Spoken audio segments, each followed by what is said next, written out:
Hey there MHS, I'm Bailey Rapavi and I'm your host for this week's Friday show. The temperatures may still be chilly, but the MHS wrestling team is heating up as they prepare to compete in sectionals this weekend. Most people already know that the wrestling team's seen lots of success this year with the overall record of 10-2. But the most important matches are approaching quickly. Two students, Brandon Streck and Tyjon Lockett, saw lots of success during these matches, and they're focused on returning to state this year. For the upcoming sectional, I feel pretty good because I won it 2 years in a row. I'm feeling pretty good about the upcoming sectionals. After winning last year, I feel like I could come back and do it again. All right, I think I feel pretty confident about sectional. We actually wrestled the Lake County tournament, which the teams that are in our sectional were involved in that, and the kids all did pretty well. So I'm pretty confident that we should do pretty well at the sectional. So overall, I think we're ready. Of course, in order to prepare for these hard matches, there is a lot of preparation, determination, and practice. To prepare for sectionals, I'm just going to keep working hard in the wrestling room. To prepare for sectionals, I'm trying to get in the weight room as much as possible while we're not practicing, get some extra lifting in, and make sure that I'm stronger than my opponents and get my stamina up and make sure that I don't get tired during my matches. Of course, the returning state wrestlers have high hope and confidence in themselves and the team for the upcoming sectionals. I'm pretty confident of making it back to state. And last year I placed 6th in the state, so yeah, I'm pretty confident. I'm a confident person, so I would believe that I'm very confident. If I don't make it, I'm not thinking about that because I don't think negative.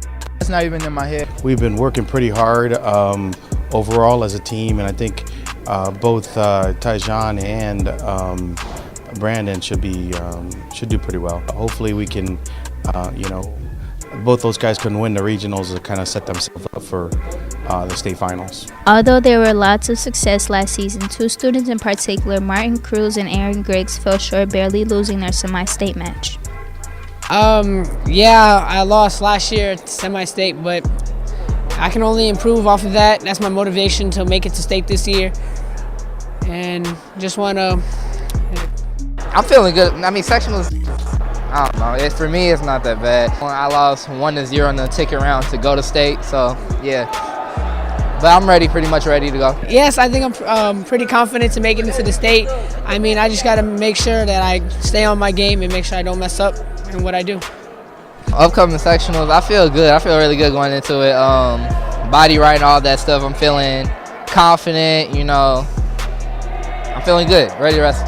Yeah, both those guys are wrestling really well right now. I think Martin's wrestling pretty well. He just lost recently to the #1 ranked kid in the state from Portage, 16-14. So I think he's ready. I think he's one of the guys that are going to do well this year. And then Aaron's doing really well this year. He's kind of been pretty consistent for us. And he had a real big win this past weekend at the DAC versus the Crown Point kid that beat him about a week and a half ago, 2 weeks ago. So. These 4 students are determined for success for these upcoming matches. Hopefully their postseason matches will pay off with another state championship. Signing off on PNN, I'm Aaliyah Hall. You can't turn the television on lately without hearing about politics and our president. This past week, we learned that there was a government shutdown. While it only lasted a few days, we wanted to ask some of our social studies teachers to shed some light on how these shutdowns affect us nationally, as well as on a local level. Oh, I didn't see you guys there.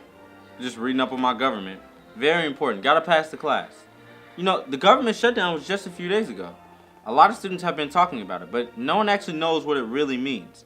So I went around and asked a few teachers, some of the smartest minds this country has to offer, what it really meant and how it affected them. Let's check it out. So the government has shut down several times before in my life, and I imagine it, unfortunately, will probably shut down again in the future. It basically means that federal government employees cannot work during this time period with certain exceptions. So the military still works, but they risk not getting paid. Postmen still work, but if you work at like national parks, museums, that sort of thing, they can't get paid. Under our current constitution, every year the president has to submit a budget to Congress. Congress has to approve the budget.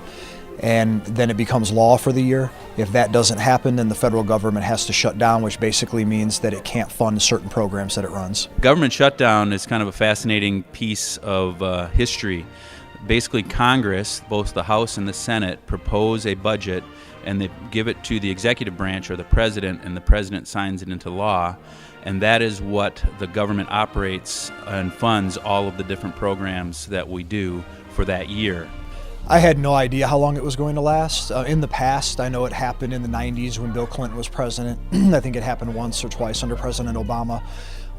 Usually it's a sign of political posturing, by a group of people that either want something in addition to the budget, or they don't want to give up something. So I really had no idea how long it was going to last. If the government would have shut down longer, it does affect me. Even though I am retired from the Air Force, it would affect my military pay, and it also affect the subsidized pay that Maryville High School does for us. When the government shuts down, it affects so many different programs and projects that it pretty much affects everyone's life in some way, shape, or form. In my opinion, so it's just my opinion, Donald Trump is the person to blame for the government shutdown because he put Americans at risk. He is threatening to deport Americans. I'm on the side of not deporting Americans, and these DACA recipients are as American as me, as anyone else. And the fact that he was threatening to deport them so he could build a wall is, to me, I believe that's unacceptable. I think that both are responsible because our entire system is based on compromise. It's based on working together, and no one party, whether they're conservative or liberal, are going to get everything they want, and they're going to have to find common ground. And right now, our political climate is that nobody wants to compromise, so then basic things don't get done. There you have it, MHS. What the government shutdown really means. It didn't affect us or the teachers. So yes, we still have to go to school. Signing off from PNN, I'm JaKobe Wilbon. The internet is full of dance challenges, and we tested MHS students whether they could match the current steps of the most recent one. Being in the new generation, there are always new challenges and dances being presented, such as the new shoot dance.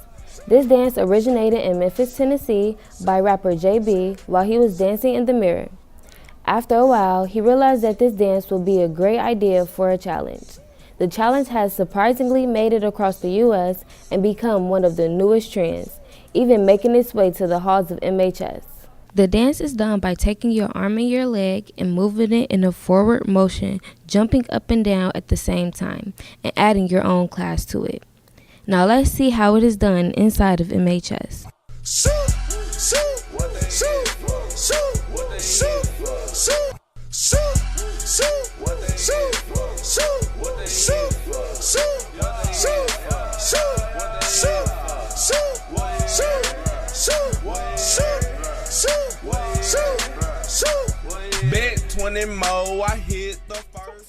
I feel like this dance, it's a little tee-up, you know what I'm saying? Not that hard, I watched it like 2 times, you know what I'm saying?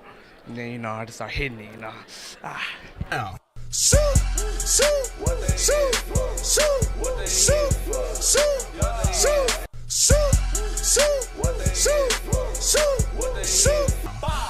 Don't make a sound.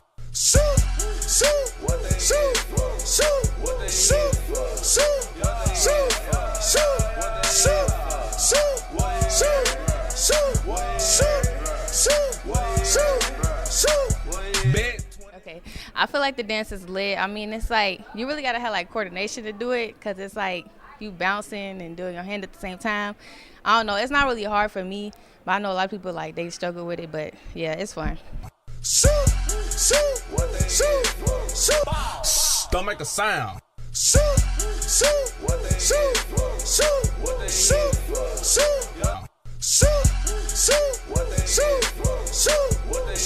Kind of felt that dance was a little weird. I felt kind of funny doing that dance. A little off my center or something. And a little bit off of that. That felt kind of funny.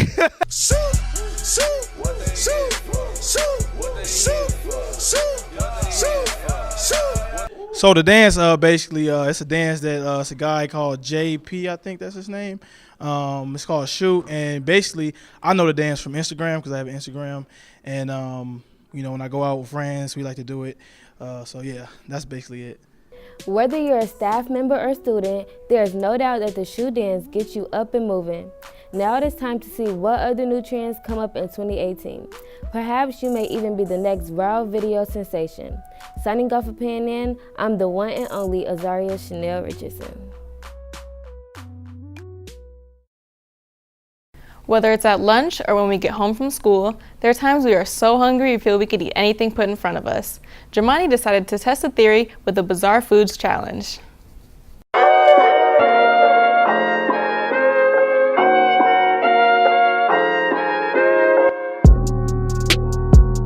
Some of us just stick to the basics when it comes to snacks like cheese and crackers, but the rest of us like to try new things like ranch on pizza. All of these food combinations may sound or look disgusting. People actually find them appealing. Some of our bravest MHS students decide to try some of my favorite weird combinations. The food items consist of milk, peanut butter, hot chips, grape jelly, Doritos, a honey bun, bread, and cheese. The combinations I will be using is honey bun with cheese, peanut butter jelly Dorito sandwich, and hot Cheetos cereal. This week's contestants are Alex Navarro, Drew Bailey, Kanaya Farms, and Kyla Nicholson. They will taste each combination and give a rating of it on a scale from 1 to 10. The first bizarre combination, my favorite, honey bun with cheese.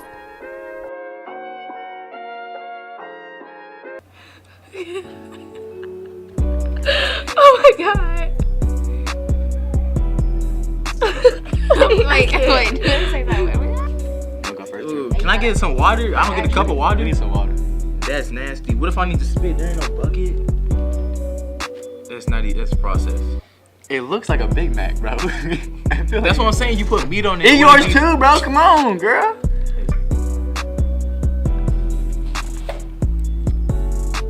Oh, it's not that bad. It's not.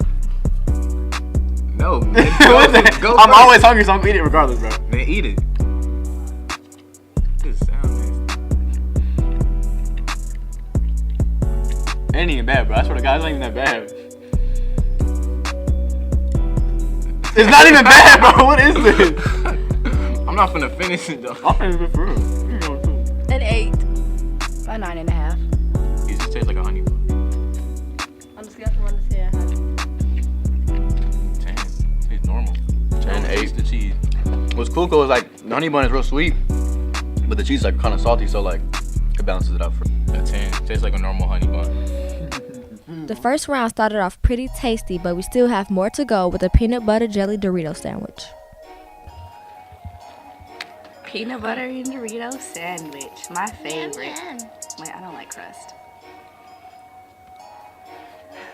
When you in the struggle at the crib, and all you got is ice cubes, bread, and some peanut butter and jelly.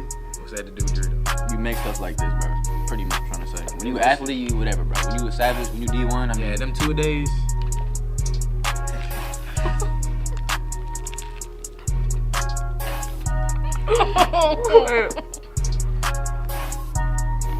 I don't like it.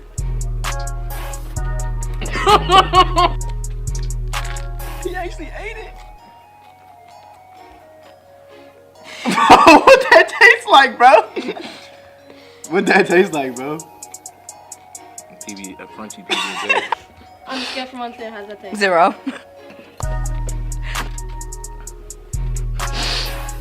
Oh.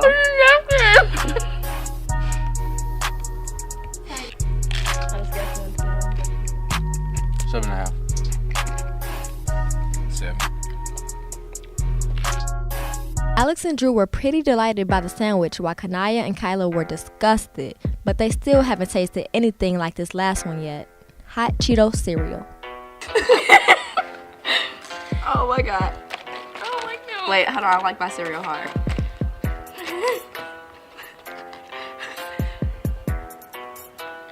I can't do it. I can't do it. I can't do it. Just like taste one. I can't. Smell it, bro. It smell like, What the heck?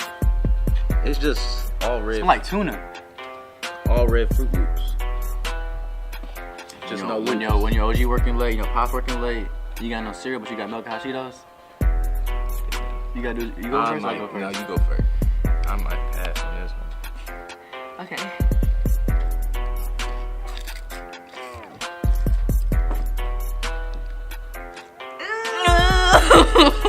You can shake me.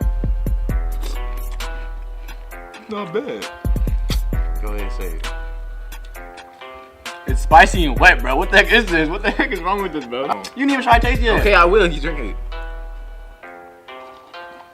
I'm gonna give it a 0. 0. You go. Bro, stop. Bro, stop. Oh, God. Little squibber, little bite, bro. What's wrong with you? Ain't no crack, Betty. Come on, bro. Get in there.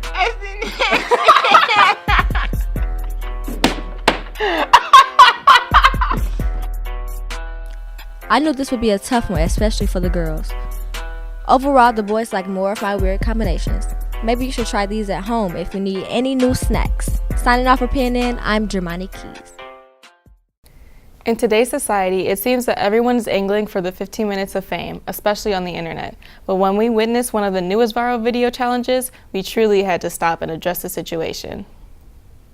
Hey there, MHS. As you all may know, each generation has some type of weird, disturbing, or even ugly trends that define their actual group. For instance, in the 70s, people actually paid money for a rock. Yeah, you heard that right. A rock, specifically what they called a pet rock. That actually came in a box. Seriously, I mean, they could have just gone outside and grabbed one off the ground. The 80s weren't as boring. In fact, they were all, let's just say out there. It seems as if every day they must have had a contest to see whose hair could be the ugliest. And people wonder why we have so many problems with the ozone layer. You can't use hairspray because hairspray is going to affect the ozone. Speaking of ugly, in the 90s, kids found themselves obsessed with playing with little trinket troll dolls that were seriously kind of disturbing. Hi, I'm Michelle, and I like troll dolls. 38-year-old gymnastics instructor Michelle Karen's collection of 3,000 trolls. I don't know about you, but I would not want those anywhere in my house. No offense, Mr. Nixich, I heard you used to collect them. What is love? Baby, don't hurt me. Don't hurt me no more. As you can see, all these trends were pretty bad. And I know what you're thinking. Something was seriously wrong with them. I was thinking that too, but then I realized our trends are actually worse than all three of those generations put together.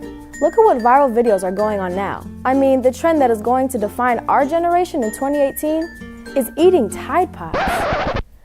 Oh, you heard me right. Laundry detergent. Toxic chemicals. A powerful 3-in-1 detergent that cleans, brightens, and fights stains. Could I borrow a couple of these? In fact, people have actually died from this. Listen, internet challenges are supposed to be fun, not lead to visits to the emergency room. Of course, other trends that will be linked to our generation are a little more safe, although maybe not as cool are the following. Ladies, how about those wavy eyebrows that swept Instagram? I know the 80s hair was bad, but wavy eyebrows, really? What were we thinking? Remember when everyone had silly bands? Should they ban silly bands from school? I had all the silly bands, and it felt like my whole life came crashing down when we were told that silly bands were now banned from Maryville Intermediate School. All my hard-earned allowance money, down the drain. Listen, we can judge and laugh at our teachers all we want. But in the end, we're not any better. Actually, we're worse. So here's some future advice. Keep your eyebrows normal. Eyebrows on fleek. And please, students, don't tag our generation as the dumbest one ever. Stay away from the Tide Pods and quit eating them. By the way, rest in peace, silly bands. Signing off from PNN, I'm Meagan Wise. Thanks for joining us today, and good luck to all the sports teams participating this weekend. Make sure you tune in next week for a brand new edition of The Friday Show, especially if you are a fan of memes. Signing off for PNN, I'm Bailey Rapavi.